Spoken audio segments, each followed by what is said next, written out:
Sullivan stood at the kitchen island, coffee in hand, watching his wife Vanessa prepare breakfast for their 7-year-old daughter, Mia. The morning sunlight filtered through the windows of their suburban Boston home, casting a golden glow over the domestic scene. To anyone looking in, they were the picture of American success. Russell, a former military intelligence specialist turned high-end security consultant, Vanessa, a brilliant biochemist at Helix Innovations, and their precocious daughter, who had Russell's striking blue eyes and analytical mind. "Daddy, can we go to the park after school?" Mia asked, her legs swinging beneath the kitchen stool. Russell smiled. "Weather report says sunny all afternoon.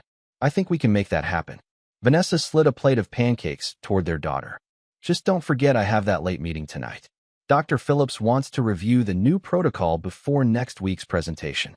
Russell noticed the slight tension in his wife's shoulders, something he'd been observing more frequently over the past few months.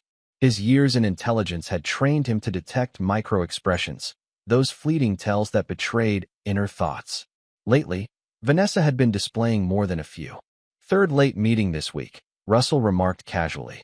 "Phillips must be riding everyone hard for this project. The Phoenix Protocol is going to revolutionize genetic therapy," Vanessa replied without meeting his eyes. "The pressure is intense." Russell nodded, filing away another observation.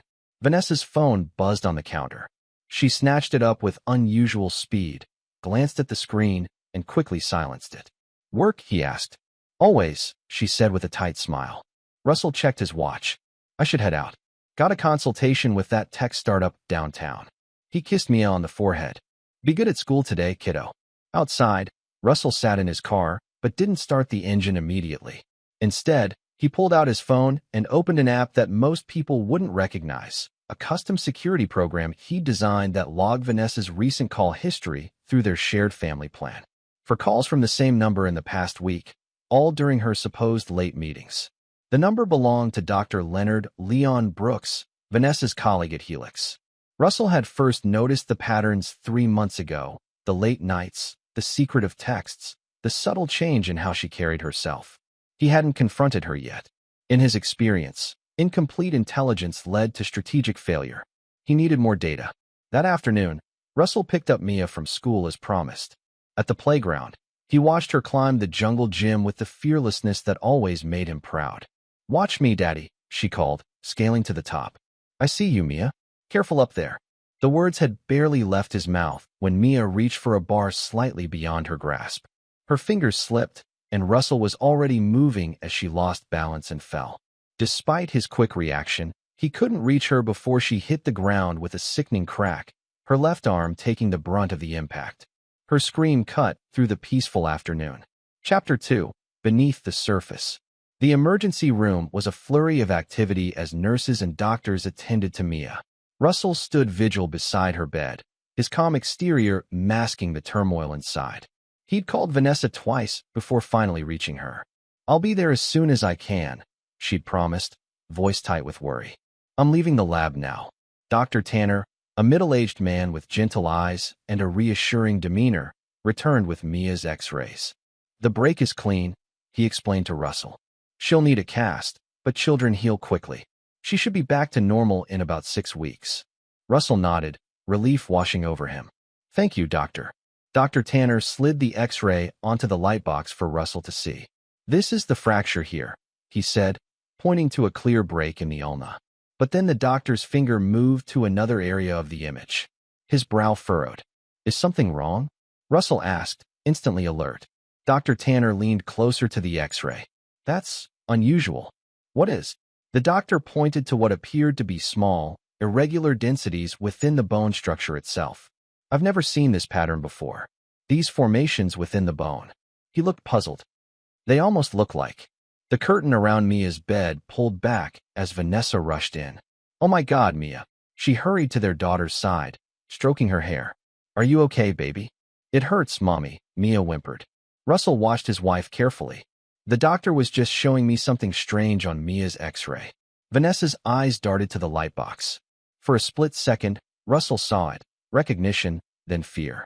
Dr. Tanner cleared his throat. "Mrs. Sullivan, there are some unusual formations in your daughter's bone structure. I'd like to run some additional tests. Is it serious? Russell asked, though his attention remained fixed on his wife's reaction. Probably nothing to worry about, Dr. Tanner said, though his expression suggested otherwise. But I'd like to consult with a specialist. Russell noticed Vanessa's hands trembling slightly as she clutched her purse. What kind of specialist? She asked, her voice strained. A geneticist, for starters, Dr. Tanner replied. The formations appear to be, well, the best way I can describe it is that they look like cellular structures that shouldn't be there. Almost as if two different types of bone cells are growing together. Vanessa's face paled. We'll need to take a small bone marrow sample, Dr. Tanner continued. With your permission, of course. Russell placed a hand on Mia's shoulder. Of course. Whatever Mia needs. Dr. Tanner nodded and excused himself to make arrangements. When he was gone, Russell turned to his wife. You recognize something in that X-ray, he said quietly. What was it? Vanessa shook her head. I don't know what you mean.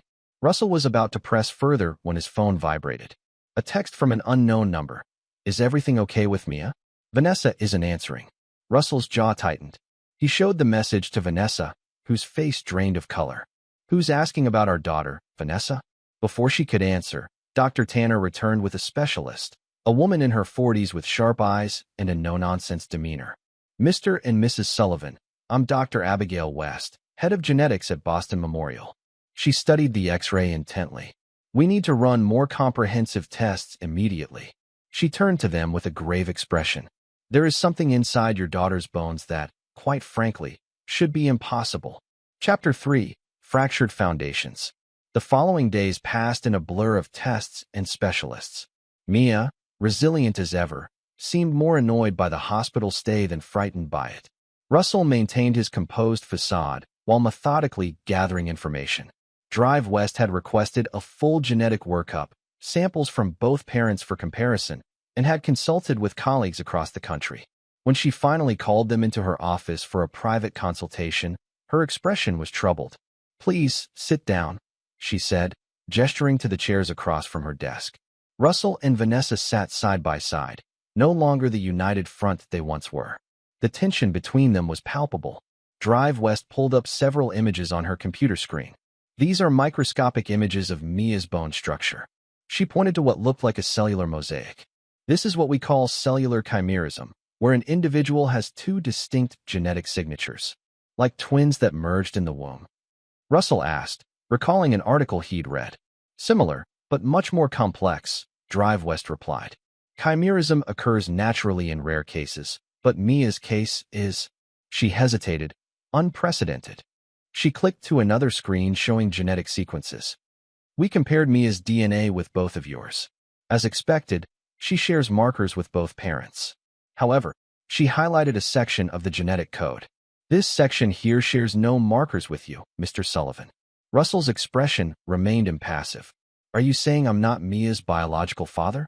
That's where it gets complicated, Drive West said. Some of Mia's cells show you as the father, while others indicate a different paternal source. But the distribution isn't random. It's targeted to specific tissue types.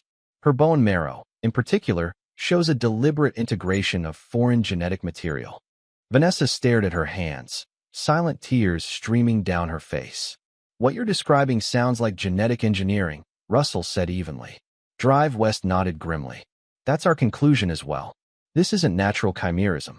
Someone has deliberately altered Mia's genetic structure at a cellular level, something that should be technologically impossible with current medical science.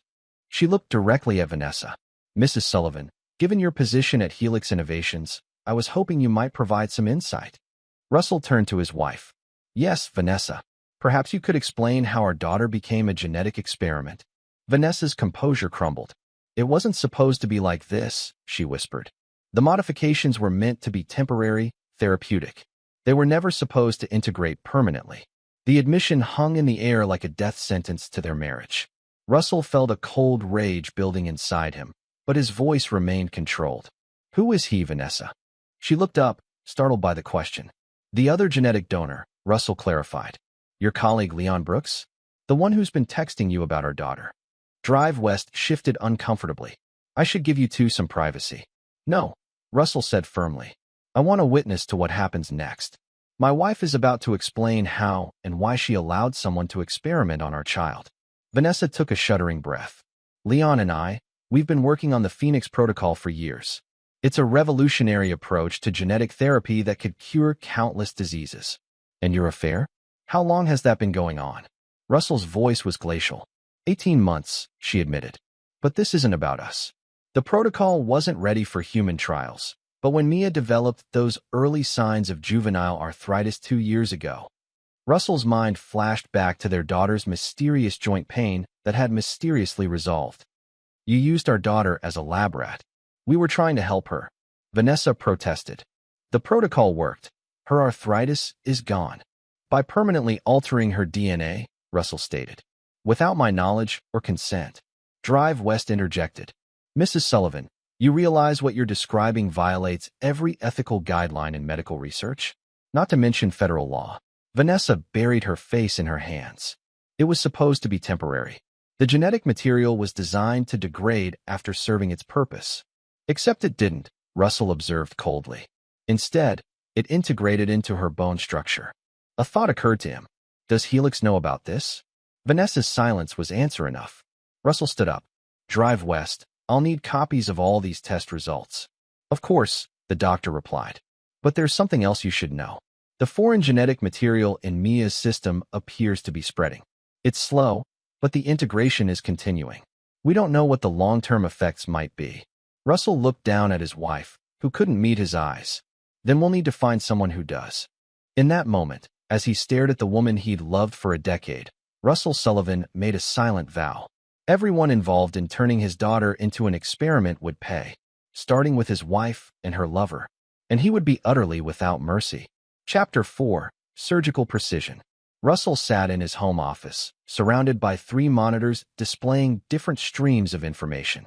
It had been 2 weeks since Mia's diagnosis, and he had spent every waking moment gathering intelligence. His security consulting business had been put on hold. His current operation took precedence over everything else. Mia was still in the hospital under Drive West's care. The genetic changes in her system had begun causing complications, low-grade fevers, fatigue, unexplained pain. The medical team was monitoring her closely, trying to understand what was happening to her body.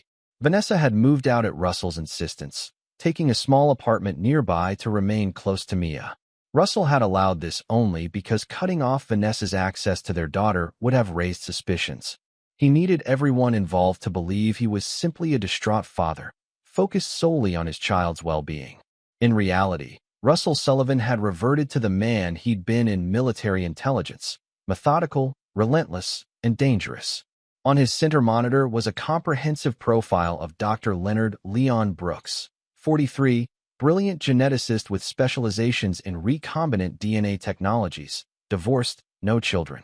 Brooks had joined Helix Innovations 6 years ago after leaving a prestigious position at MIT under mysterious circumstances. According to the records Russell had obtained through his military contacts, Brooks had been dismissed from a classified DARPA project for ethical concerns regarding testing protocols. The left monitor displayed Helix Innovations' corporate structure, financial records, and, most importantly, their classified research directory that Russell had accessed through backdoor channels he'd maintained from his intelligence days. The right monitor showed surveillance photos of Brooks and Vanessa together at restaurants, entering his downtown apartment building, in the Helix parking garage. Russell had hired a private investigator to document their affair, but he'd taken over the surveillance himself in recent days. His phone rang. Drive West. Mr. Sullivan, we've completed the latest tests on Mia, she said when he answered. I'd like to discuss the results in person. I'll be there in 30 minutes, Russell replied. Before leaving, he checked one final piece of information. The location tracking on Vanessa's phone showed she was at Helix Innovations, likely with Brooks. Perfect. At the hospital, Drive West looked exhausted. We've identified the mechanism behind the genetic integration, she explained in her office. It's an engineered retrovirus, designed to deliver genetic material directly into the cellular DNA. It's unlike anything I've seen before. Is it harmful? Russell asked. That's the question, isn't it? The integration itself seems targeted to enhance certain cellular functions, improved immune response, accelerated healing, enhanced cellular regeneration. In theory, beneficial changes. But the system is unstable. The viral vectors were clearly designed to self-terminate after delivery, but something's gone wrong. They're continuing to replicate and spread. Russell leaned forward. What does that mean for Mia? Drive west side. Best case scenario? The process stabilizes and she develops some enhanced physiological capabilities. Worst case? Systemic organ failure as her own immune system attacks the altered cells. Russell felt cold fury rising within him. What do you need to stop this? The original research would help. If I could see the exact viral design, I might be able to create something to counteract it. But this kind of work is certainly classified. I'll get it for you, Russell promised. Drive West looked skeptical. Helix won't release proprietary research, especially something as ethically questionable as this. Russell's expression was grim. I didn't say anything about asking permission. Later that evening, Russell sat in his parked car outside Leon Brooks' downtown apartment building. His laptop displayed the building's security systems, which he'd already compromised. Brooks lived alone in a luxury penthouse, the kind of accommodation that seemed beyond the salary of even a senior researcher. Around midnight, he watched through hacked security cameras as Brooks arrived home, alone. Russell waited another hour before making his move. The building's electronic locks were easily bypassed with equipment from his consulting work. The penthouse's private security system was more sophisticated but still yielded to Russell's expertise in under 2 minutes. He moved silently through the darkened apartment, a ghost in black tactical gear. When he reached the bedroom door, he paused, listening to Brooks' steady breathing. Then, with practiced efficiency, he entered and administered a sedative injection before Brooks could fully wake. What the was all Brooks managed before slipping back into unconsciousness. Russell methodically searched the apartment, finding what he needed in a home office hidden behind a bookcase, an encrypted external hard drive. He accessed Brooks' computer, bypassed the security, and began copying files. While the download progressed, Russell explored further. In a hidden safe behind an abstract painting, he discovered documents detailing offshore accounts containing millions of dollars. The source of the funds was listed only as Phoenix benefactor. When the file transfer completed, Russell stood over Brooks' unconscious form. It would be so easy to end him now. A simple adjustment to the 4-drip Russell had established to keep him sedated. No one would question a healthy man having a sudden cardiac event. But that would be too merciful. Death was a release, not a punishment. And Russell was just getting started. Instead, he left behind a small surveillance device hidden in Brooks' bedroom light fixture, and another in his home office. Knowledge was power, and Russell intended to know everything before he made his next move. Chapter 5: Clinical Trials. 3 days later, Russell sat beside Mia's hospital bed, reading her favorite story as she drifted to sleep. Her condition had stabilized somewhat, but the dark circles under her eyes and her pale complexion were constant reminders of what had been done to her. "Daddy," she murmured sleepily. "Yes, sweetheart. When can I go home?" Russell stroked her hair gently. "Soon, I hope. The doctors are working very hard to make you better. Is Mom coming to visit today?" A flash of anger surged through him, but he kept his voice gentle. "She has to work, but she'll come tomorrow." In truth, Russell had begun restricting Vanessa's hospital visits, using his growing file of evidence about her involvement in illegal experimentation as leverage. She was allowed to see Mia only when Russell permitted it, a cruel but necessary measure to ensure her cooperation with his investigation. After Mia fell asleep, Russell met with Drive West in the hospital cafeteria. He slid a flash drive across the table. "Everything I could find on the Phoenix protocol," he said quietly. "I suggest you review it somewhere private." Drive West pocketed the drive without comment. "Mia's condition has stabilized for now, but we need a more permanent solution." "There's something else you should know," Russell said. "This wasn't just experimental treatment for juvenile arthritis. The Phoenix Protocol is a much larger project with military applications." Drive West's eyebrows shot up. "Military? Enhanced healing, increased strength, improved cognitive function. These are the holy grails of military enhancement programs. The materials I found suggest Helix has a classified contract with a private military contractor called Cerberus Operations. That would explain the level of sophistication," Drive West mused. "But using a child as a test subject is unforgivable," Russell finished for her. The question is, how much did Vanessa know about the bigger picture? To answer that question, Russell had arranged to meet his wife at a quiet coffee shop away from both the hospital and Helix. She arrived looking haggard, the strain of the past weeks evident on her face. "How is she?" Vanessa asked immediately. "Stable," Russell replied coldly. "Drive West is reviewing the research protocols I obtained." Vanessa's eyes widened. "You broke into Helix's systems?" "I did what was necessary to save our daughter," he countered. "Something you might have considered before turning her into a science experiment." Vanessa looked down at her untouched coffee. "It wasn't like that. We were trying to help her. By injecting her with experimental retroviruses carrying Brooks' DNA?" Russell's voice was razor-sharp despite its low volume. "Was that before or after you started sleeping with him?" "After," she admitted quietly. "But that's not why I agreed to the procedure. You have to believe me, Russell. Mia's arthritis was worse than we told you. The conventional treatments weren't working. She was in constant pain. So you decided to play God with her genetics?" "Without discussing it with me. Leon assured me it was safe. The vectors were designed to deliver the therapeutic genes and then self-destruct." Russell leaned forward. "And did you know about Cerberus operations? About the military applications?" Vanessa's expression shifted from guilt to confusion. "What are you talking about?" Russell studied her carefully, looking for signs of deception. Finding none, he continued. "Your lover has been selling Helix's research to a private military contractor. The Phoenix Protocol isn't just about curing diseases. It's about creating enhanced soldiers." The color drained from Vanessa's face. "That's not possible. The protocol is strictly therapeutic." "The offshore accounts suggest otherwise," Russell said, sliding photos of the financial documents across the table. "Your boyfriend has received over $15 million from Cerberus in the past 3 years." Vanessa stared at the evidence, hands shaking. "I didn't know," she whispered. "I swear to God, Russell, I didn't know."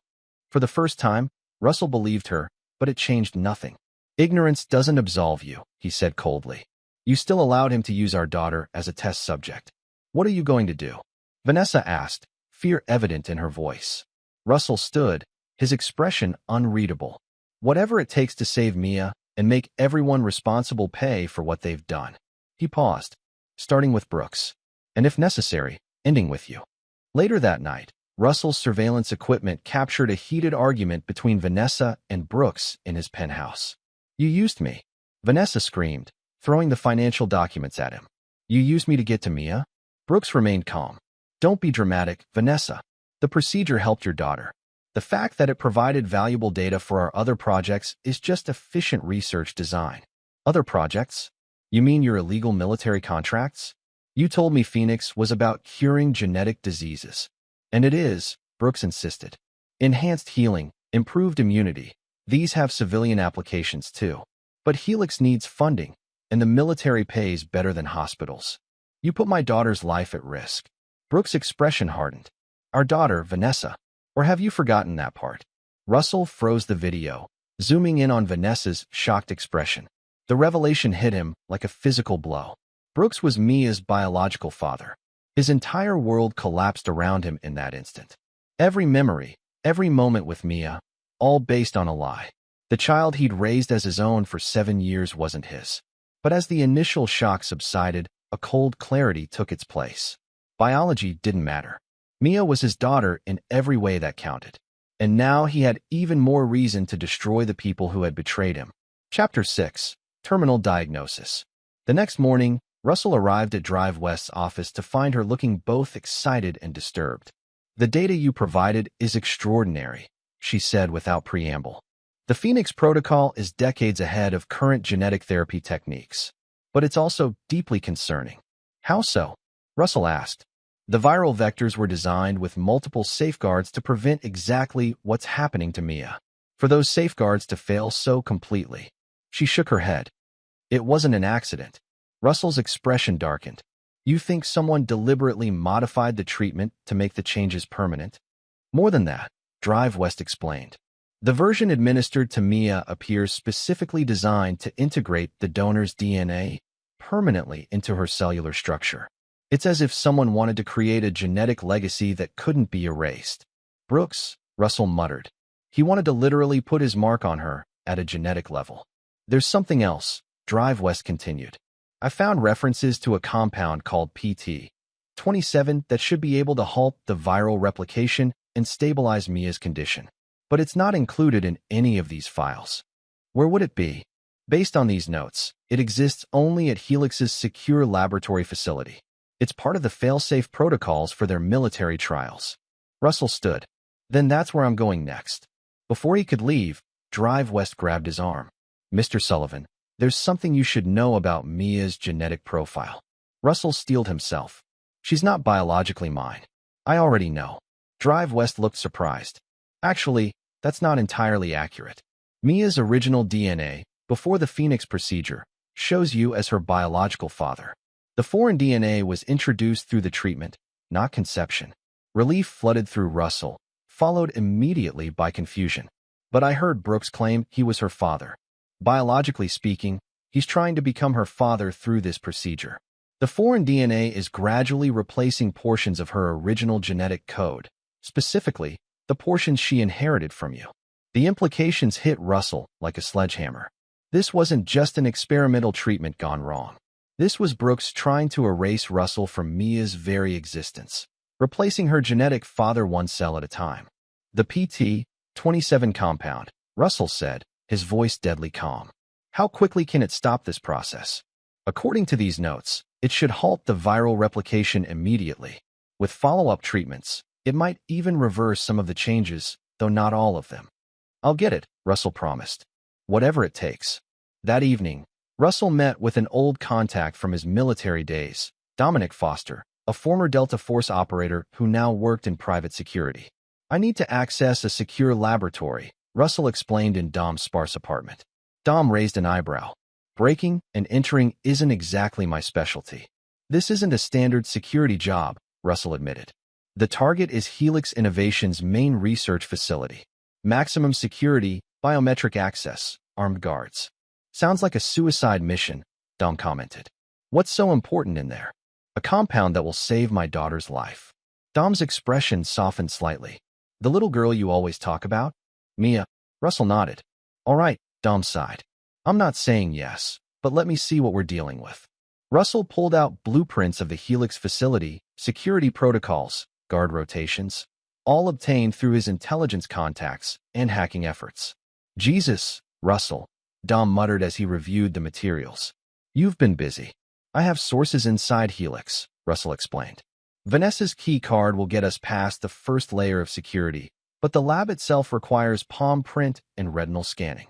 Your wife is helping you break into her company. Not willingly, Russell admitted. But she'll cooperate if she wants to continue seeing Mia. Dom studied his friend carefully. This isn't just about getting medicine, is it? What's really going on, Russell? Russell hesitated, then told Dom everything. The affair, the illegal experimentation, Brooks' attempt to genetically replace him as Mia's father. When he finished, Dom let out a low whistle. Man, when you get betrayed, you really go all in. He paused. What's your endgame here? Because breaking into a secured lab is just the beginning. First, I save Mia, Russell said firmly. Then I make sure everyone involved in this pays for what they've done. Brooks, Vanessa, Helix, Cerberus operations. All of them. That's a tall order, even for someone with your skills. I don't need to take them all down at once, Russell explained. I just need to engineer the right dominoes to fall in the right sequence. Create a chain reaction they can't stop. Dom nodded slowly. All right, I'm in. When do we move? 3 days, Russell replied. I need to gather a few more critical pieces of information first. The first piece came later that night, when Russell's surveillance equipment captured Brooks on a video call with a distinguished-looking man identified only as director. The Sullivan girls' integration is progressing faster than anticipated, Brooks reported. The genetic replacement rate has exceeded our projections by 42%. Excellent, the director replied. And the side effects? Manageable. Some fever, fatigue. Nothing that raises suspicions beyond normal medical concerns. What about the father? Any complications there? Brooks smirked. Sullivan suspects nothing about the broader implications. He believes this was simply a treatment gone wrong. Good. Maintain that cover story. The last thing we need is someone with his background digging deeper into Phoenix. What about the mother? She's becoming difficult. The director frowned. Dr. Sullivan's continued cooperation is preferred but not essential at this stage. If she becomes a liability, remove her from the equation. Understood, Brooks replied. The second piece fell into place when Russell hacked into Brooks' Helix email account and discovered communications with Cerberus operations detailing Phase 2 of the Phoenix Protocol, the deliberate infection of targeted individuals with the modified retroviruses through their children, creating a genetic beacon network for purposes that remained unclear but ominous. The final piece came from Drive West, who called Russell with an urgent update. Mia's condition is accelerating, she reported grimly. The foreign DNA integration has reached 38% of her cellular structure. If it crosses 50%, I don't think we can reverse it. How long do we have? At the current rate? 5 days. Maybe less. Russell's timetable had just been moved up. He called Dom immediately. We move tomorrow night, he said without preamble. Mia's running out of time. As he prepared for the operation, Russell thought about how much his life had changed in just a few weeks. He had gone from a successful consultant with a seemingly perfect family to a man on the edge, planning to commit multiple felonies to save the daughter who had been used as a pawn in a game he didn't even know was being played.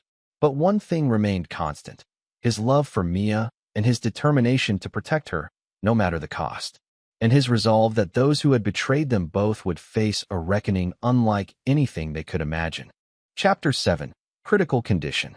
The Helix Innovations Research Campus was a marvel of modern architecture, glass and steel gleaming under the moonlight. But tonight, Russell saw it only as a fortress to be breached, a barrier between Mia and her survival. Security patrol passes the east entrance every 12 minutes, Dom murmured over their encrypted comm link.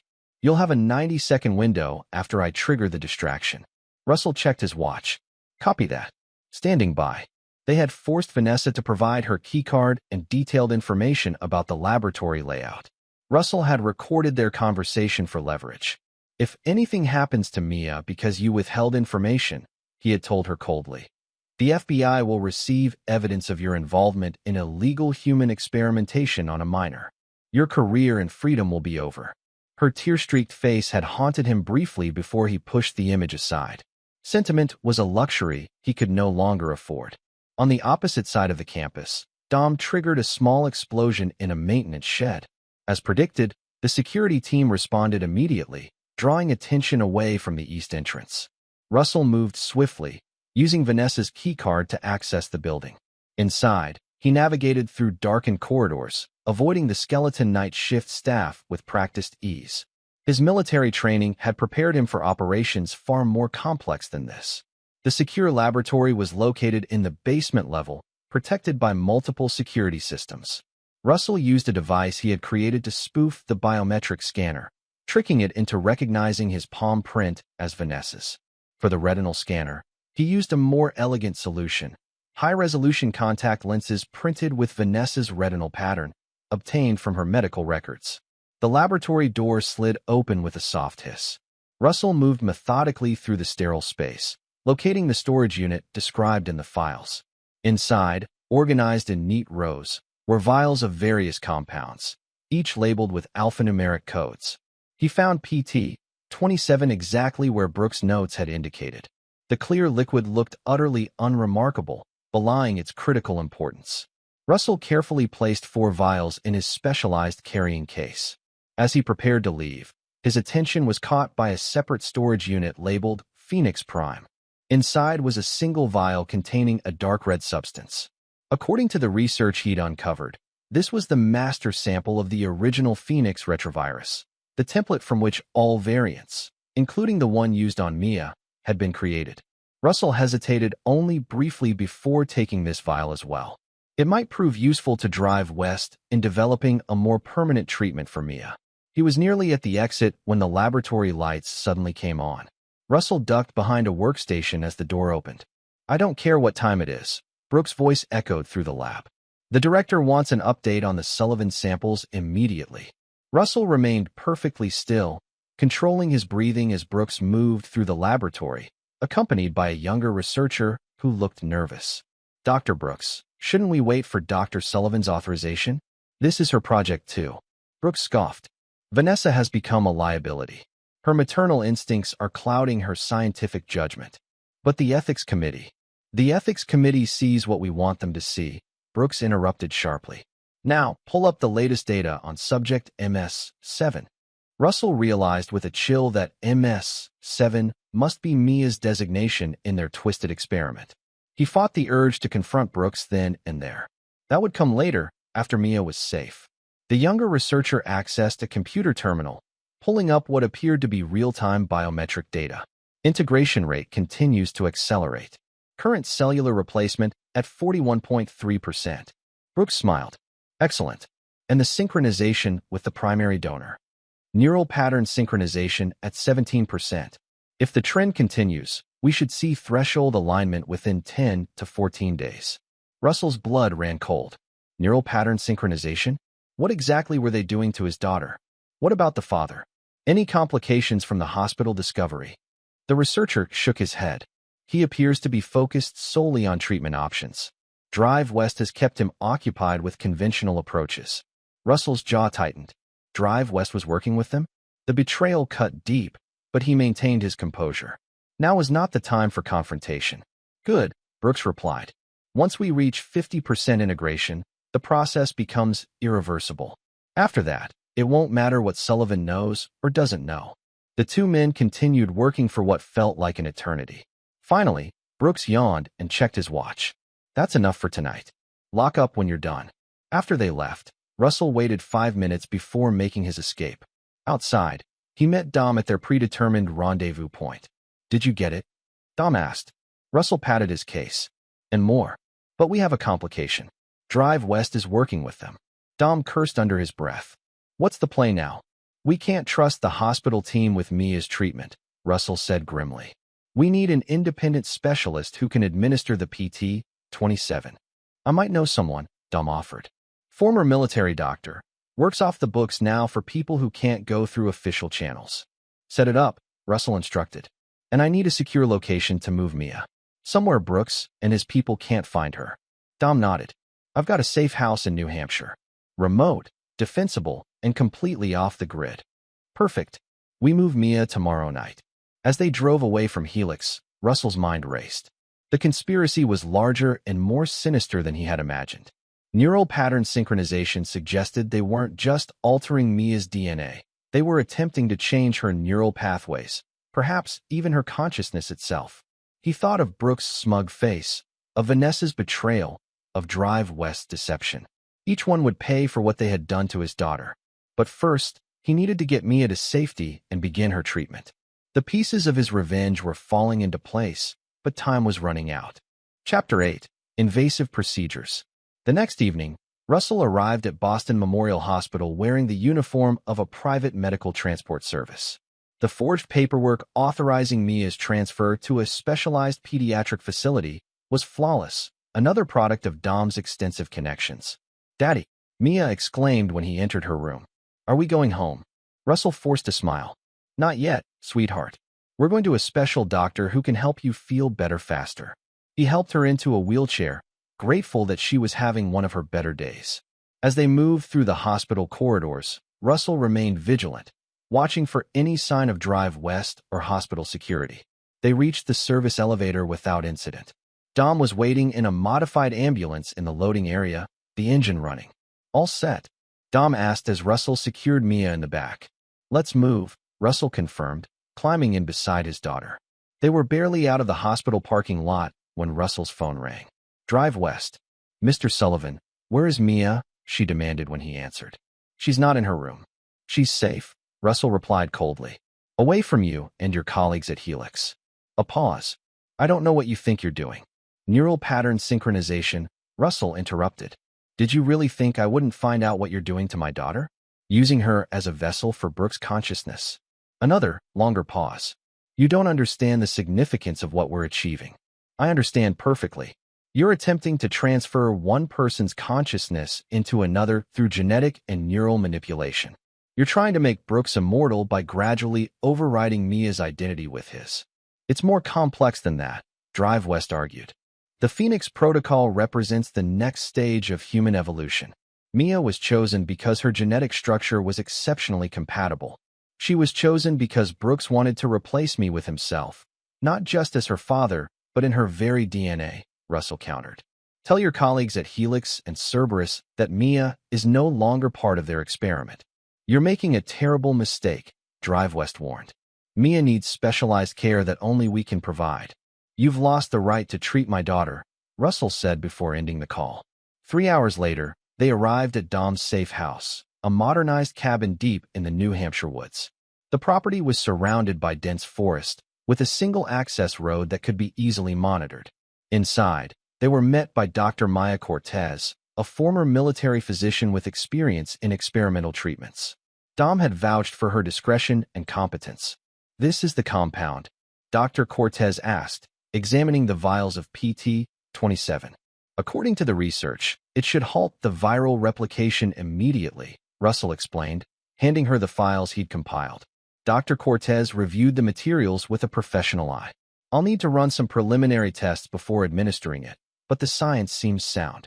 She looked at Mia, who had fallen asleep during the journey. How long since the initial treatment? About 2 years, Russell replied. But the integration has accelerated dramatically in recent weeks. That's consistent with what I'm seeing in these notes, Dr. Cortez confirmed. Once the integration reaches a certain threshold, it creates a cascade effect. She looked up at Russell. You realize that even if we stop the process, some of the changes will be permanent? Russell nodded grimly. As long as she remains Mia, her thoughts, her personality, her soul, I can live with that. While Dr. Cortez prepared the treatment, Russell's phone buzzed with an alert from the surveillance system he'd installed in Brooks' apartment. He stepped outside to view the footage. Brooks was pacing anxiously while speaking to someone on the phone. She's gone, he was saying. Sullivan took her from the hospital.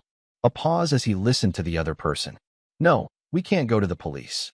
How would we explain what we're monitoring? Another pause. The integration was at 43% this morning. We have maybe 3 days before the window closes. Russell smiled coldly. They were panicking, which meant they would make mistakes. His phone rang. Vanessa. Where is she? His wife demanded, her voice frantic. Where did you take Mia? Somewhere safe, Russell replied. Away from you and Brooks and your experiments. Please, Vanessa begged. She needs proper medical care. Whatever you think is happening. I don't think I know. Russell cut her off. I know about the neural synchronization. I know Brooks is trying to transfer his consciousness into our daughter.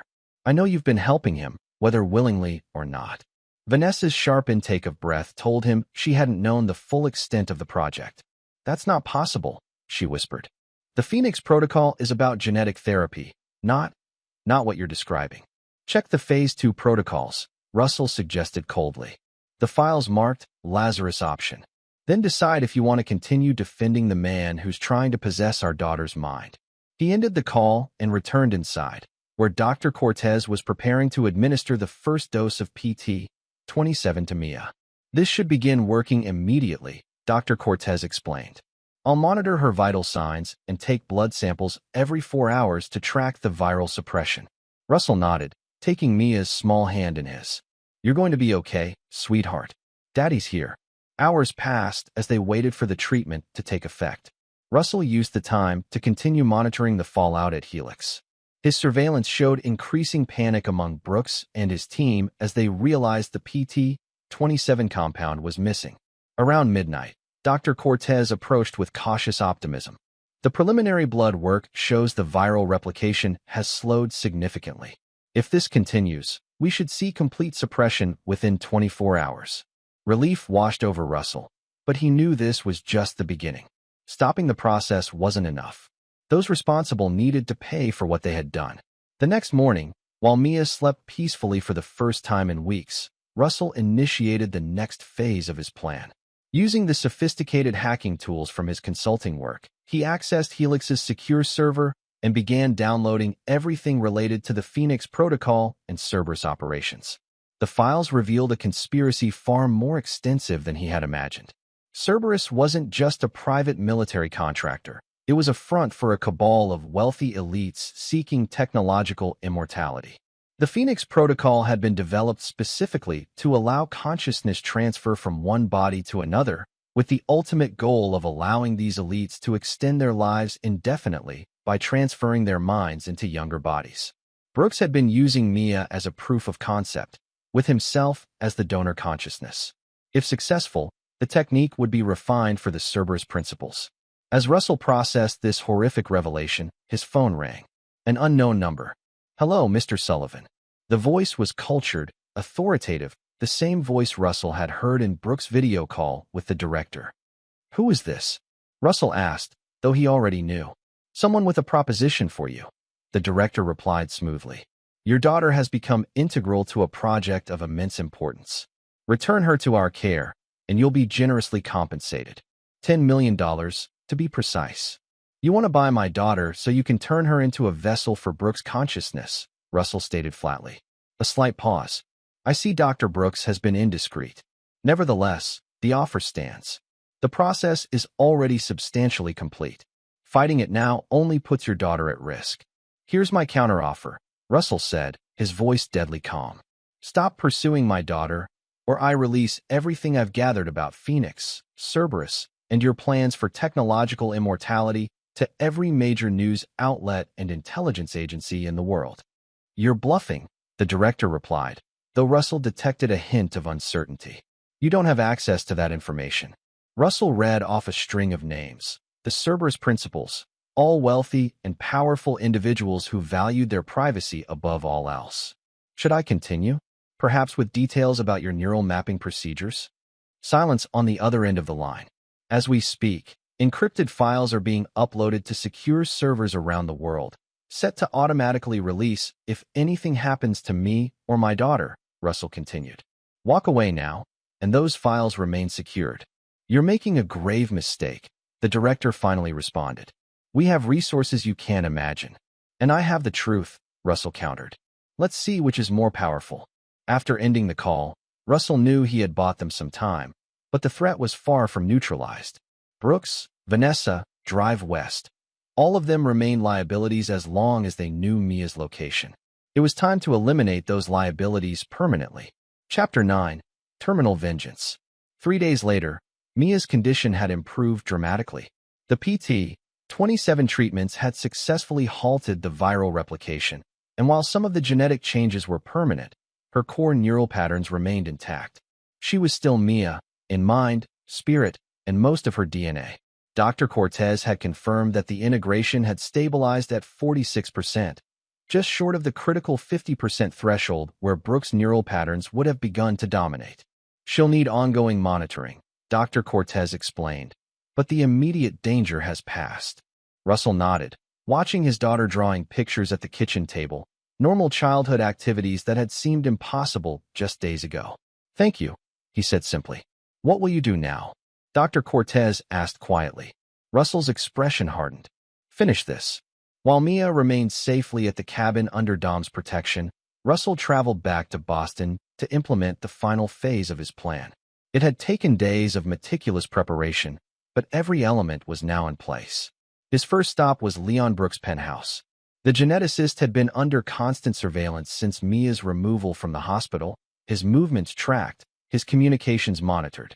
Russell knew exactly when the apartment would be empty.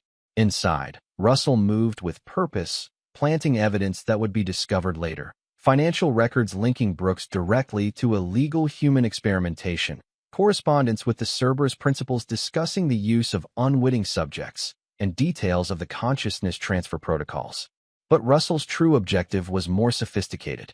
Using specialized equipment, he accessed Brooks' home computer and planted a custom virus designed to activate when Brooks accessed specific Phoenix protocol files. The virus would silently corrupt critical data while leaving surface-level information intact, ensuring that any attempts to recreate the experiment with another child would fail catastrophically. Next, Russell visited Vanessa's apartment. His wife had been desperate since Mia's disappearance, calling hospitals and even attempting to file a missing person report, which the police had dismissed after Russell provided documentation of his legal custody during Mia's specialized treatment. Russell let himself in using the key he still possessed. Vanessa wasn't home. She was at Helix, frantically trying to understand what had happened to the Phoenix protocol data, which had begun mysteriously corrupting throughout their systems. He placed a thick envelope on her kitchen counter containing divorce papers, evidence of her involvement in the illegal experimentation, and a USB drive with selected surveillance footage. Attached was a note with simple instructions. Sign the papers. Never contact Mia or me again.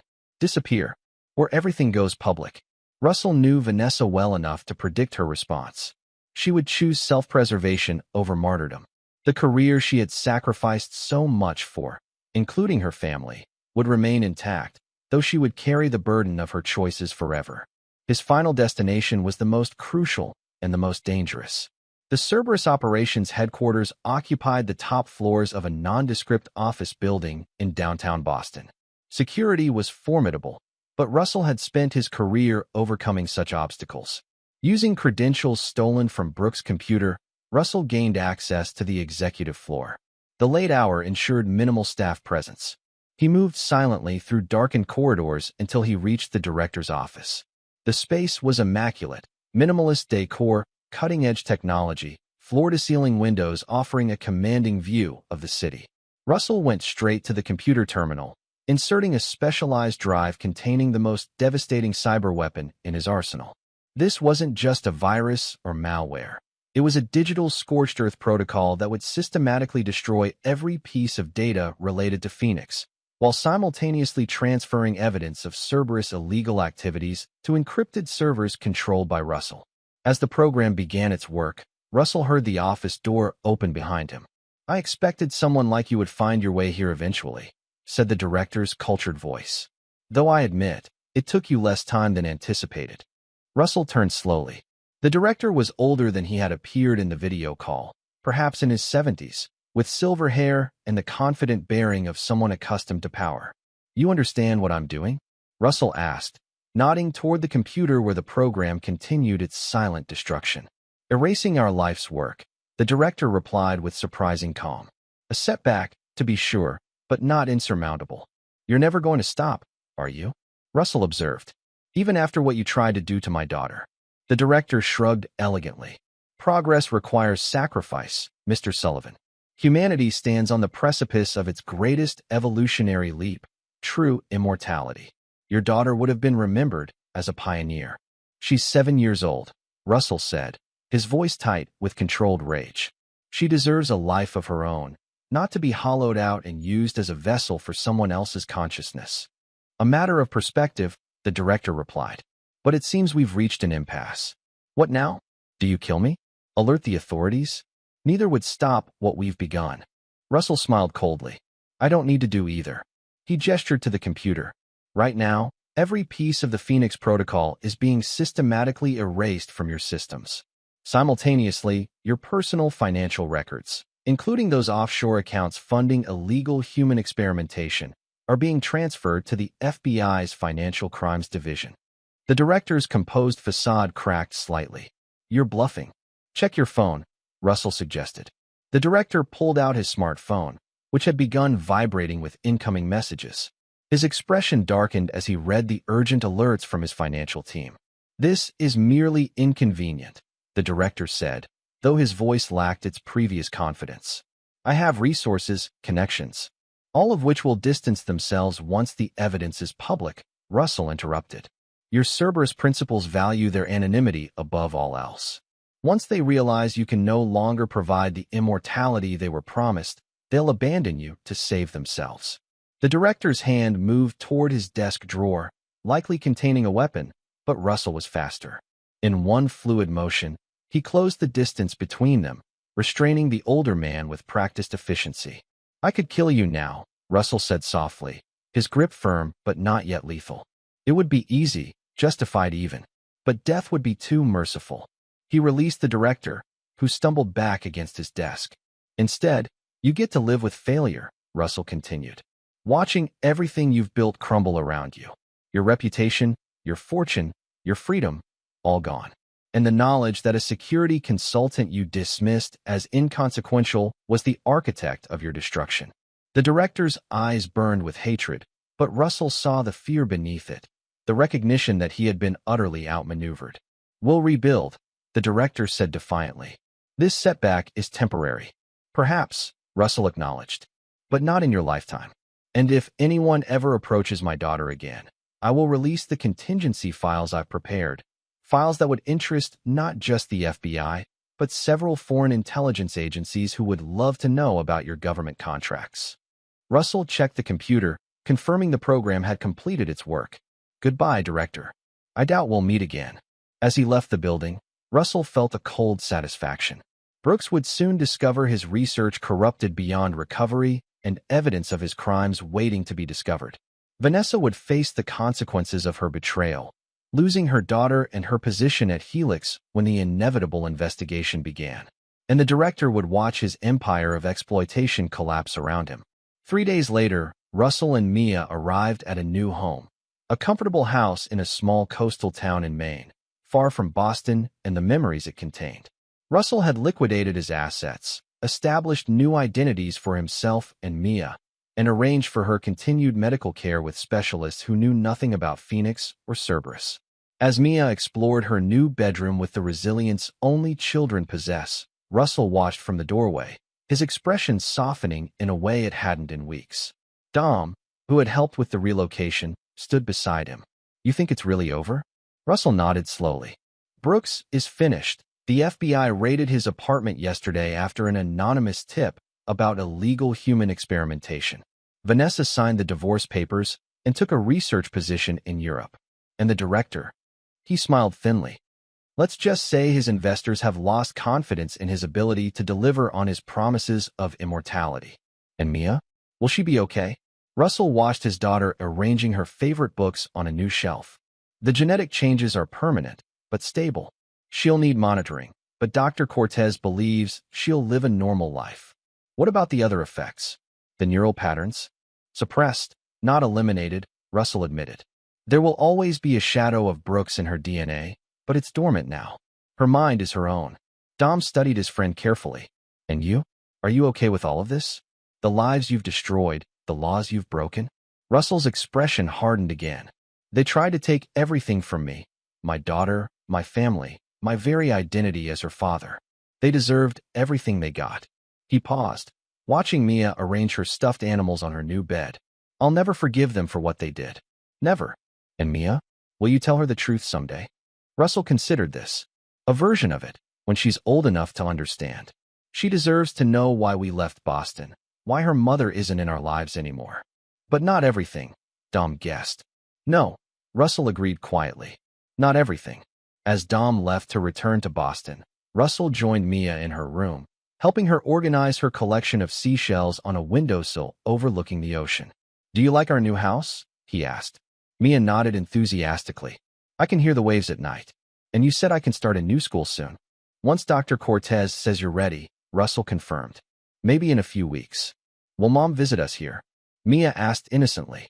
Russell's expression remained carefully neutral. No, sweetheart. Mom needs to be very far away for her new job. But you and I are going to be just fine together. As Mia returned to arranging her shells, Russell gazed out at the ocean, thinking about the impossible truth that had been revealed in that hospital x-ray. A truth that had destroyed his old life, but ultimately failed to destroy what mattered most. His daughter's future and his love for her. The world had learned a harsh lesson about crossing Russell Sullivan. He was not a man who forgave betrayal, not a man who showed mercy to those who threatened what was his. Everyone who had conspired against him had paid a devastating price. Their careers, their freedom, their very identities stripped away just as they had attempted to do to Mia. And if anyone ever threatened them again, he would respond with the same ruthless efficiency and absolute commitment. Because while much had changed, one thing remained constant.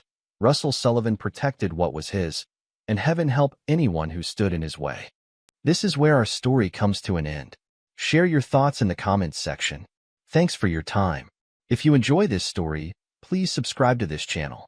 Click on the video you see on the screen, and I will see you there.